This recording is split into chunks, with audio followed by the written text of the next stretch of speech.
सत साहेब साहेब सतगुरु जी तेरा ही आसरा। मेरे प्यारे देशवासी भाइयों बहनों माताओं पिता तुल्य बुजुर्गों, आज हमारा देश कैसी स्थिति में आकर खड़ा हो गया है।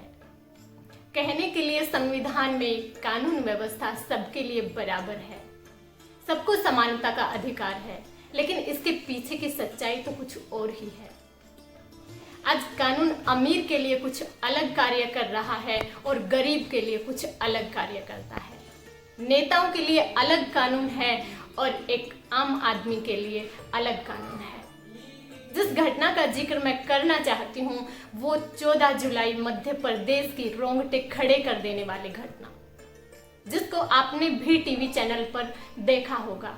एक पूर्व पार्षद जो सरकारी जमीन पर कब्जा करके बैठा है, उस जमीन पर एक दलित परिवार अपना पेट भरने के लिए खेती करके अपना गुजारा कर रहा है।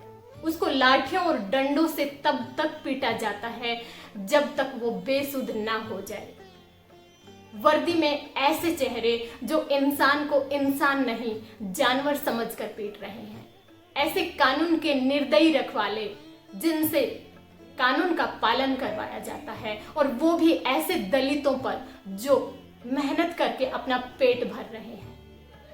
अगर कानून सबके लिए बराबर है तो ये लाठियां उन पर क्यों नहीं चलती जो सरकारी बंगलों पर कब्जा करके बैठे हैं। वह पूर्व पार्षद जो जमीन पर कब्जा करके बैठा है, जिस पर हत्या जैसे कई आरोप दर्ज है, क्या उस पार्षद के लिए कोई कानून नहीं? जबकि उस दलित परिवार को पीट पीट कर आत्महत्या करने को मजबूर किया जाता है। दूसरी ओर हमारे देश के नेता बंगलों पर कब्जा करके बैठे हैं तो उनको सिर्फ नोटिस दिया जाता है, और वर्षों तक बंगला खाली ना करने पर भी कानून और कानून के रखवाले उनका कुछ भी नहीं बिगाड़ सकते। जब कानून सबके लिए बराबर है तो नेताओं को नोटिस क्यों दिया जाता है और एक दलित परिवार को, एक किसान को लाठी और डंडों से क्यों पीटा जाता है? नेता भ्रष्ट होकर भी ईमानदार है और एक गरीब किसान मेहनत करके अपना पेट भरता है, फिर भी वो गुनाहगार है। शर्म आती है हमारे देश की ऐसी न्याय व्यवस्था पर। ऐसे पता नहीं कितने ही दलित भूखमरी का जीवन जी रहे हैं। कौन सुने ऐसे लोगों की, कहां जाकर अपना दर्द सुनाए? अगर गरीब किसान बेरोजगार आत्महत्या ना करे तो और कौन सा रास्ता है उन बेबस लोगों के पास?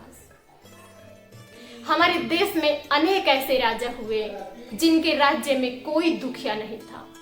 उनमें से एक थे वीर विक्रमाजीत, जिनके नाम पर विक्रमी संवत चला, जो खुद भेष बदलकर प्रजा के दुख सुना करते थे। और आज के नेता तो आपस में ही लड़ने में उनको फुर्सत नहीं है।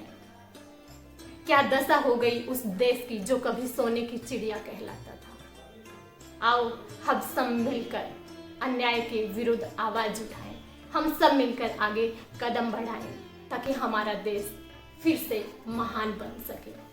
धन्यवाद।